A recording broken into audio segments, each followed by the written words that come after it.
Je m'en souviens, j'ai eu comme l'estomac qui se vidait. J'étais au garage en train de donner un coup de main à mon père qui était garagiste. J'ai eu comme le vide dans mon estomac, une boule à la gorge.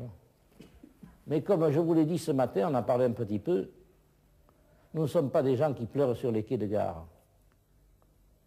Et il fallait y aller, j'y suis allé. Est-ce que j'aurais dû être objecteur de conscience?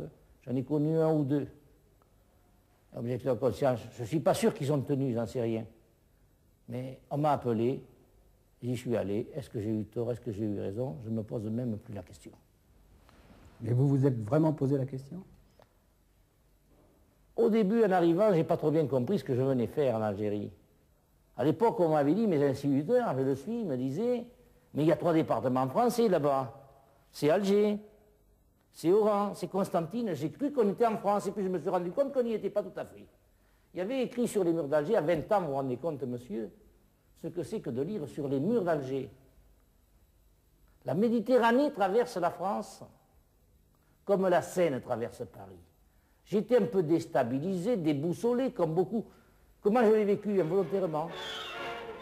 Cependant, des mesures de sécurité amenaient de nouveaux renforts et la lutte s'organisait contre les hors-la-loi dont on pouvait situer les repères dans l'Aurès. À Kenchla, une garde vigilante protégeait la cité et les troupes engageaient l'action.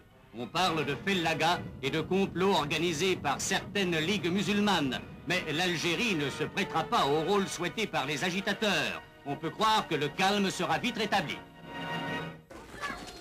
En novembre 1954, il est hors de question de se retirer d'un territoire rattaché à la France depuis 130 ans, avant même la Savoie, et d'abandonner 1 million d'Européens qui y vivent et travaillent depuis des générations. Comme Pierre Mendès France, président du Conseil, et François Mitterrand, ministre de l'Intérieur, la classe politique française est unanime.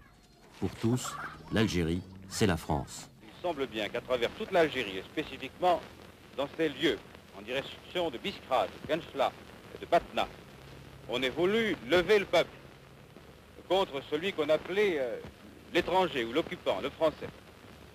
La population n'a pas compris ce langage, car elle est française. Sans le concours des populations, rien n'est tout à fait possible, sans aucun doute, mais les premières victimes, si elles n'agissent pas dans ce sens, ce sera elles. Et comme notre devoir est de les en prévenir, nous ne manquons pas une occasion de le faire. Nous ne frapperons donc pas d'une manière collective. Nous éviterons tout ce qui pourrait apparaître comme une sorte d'état de guerre. Nous ne le voulons pas.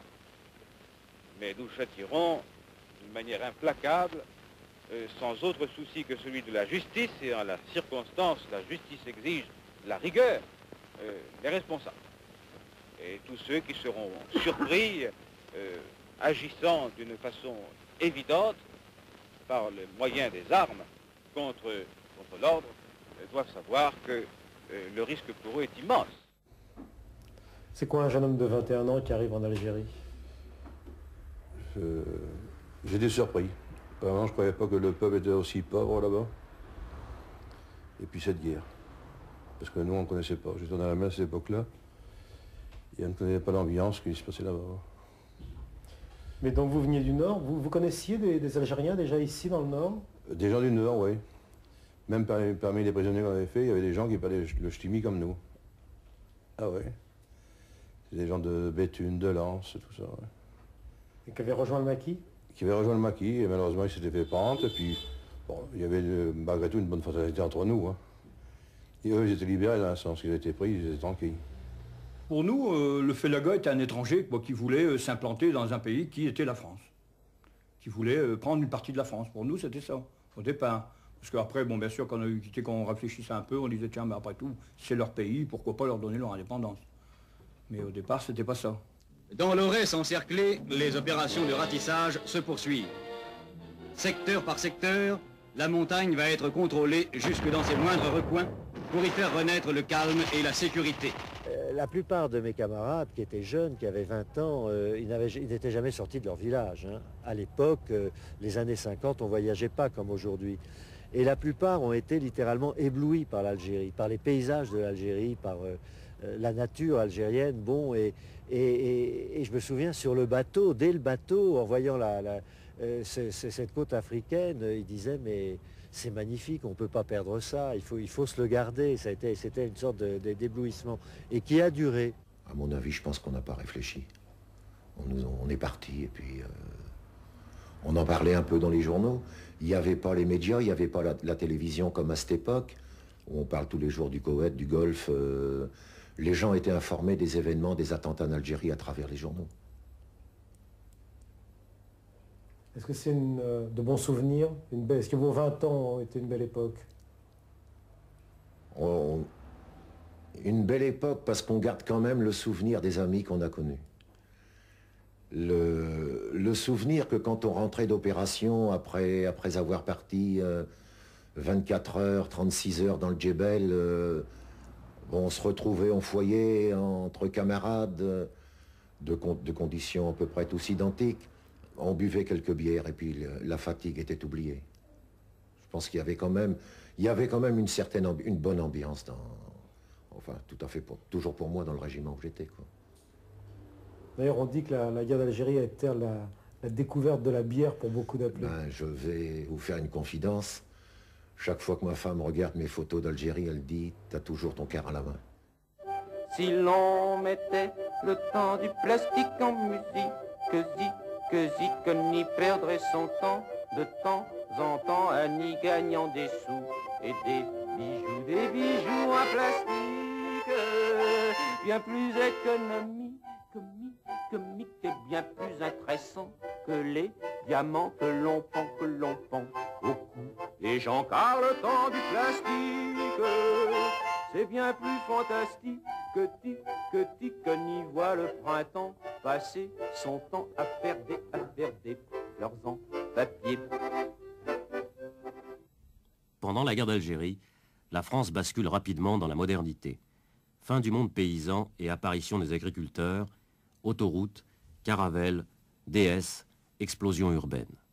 Durant les années algériennes, le pays change plus qu'en un siècle.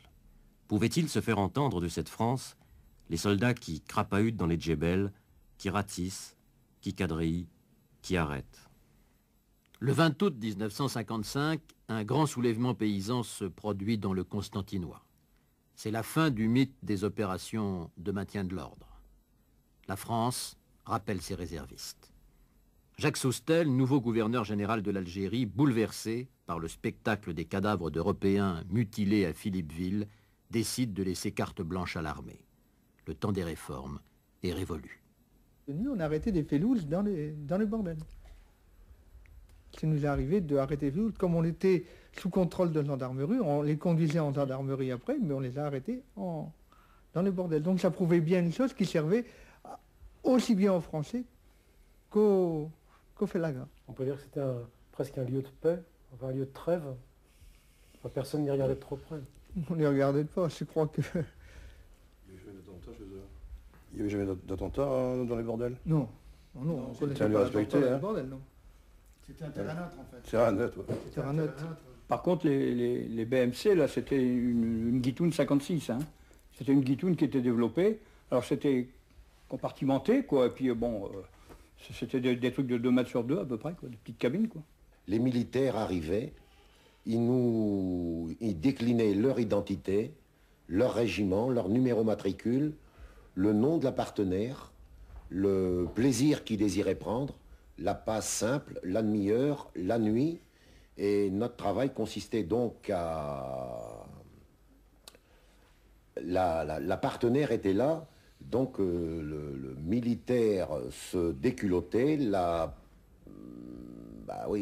fille était là, constatait l'état du sexe du soldat, et puis ils partaient faire leur affaire. Mais puis il y avait aussi 2 sentinelles de chaque régiment en tour de rôle qui étaient là pour assumer la sécurité de cette maison close, de ce bordel militaire contrôlé comme on veut. J'étais sentinelle au BMC, donc nous, c'était pas, comme il dit Roger, c'était le bordel militaire de campagne, on appelait ça. Donc c'était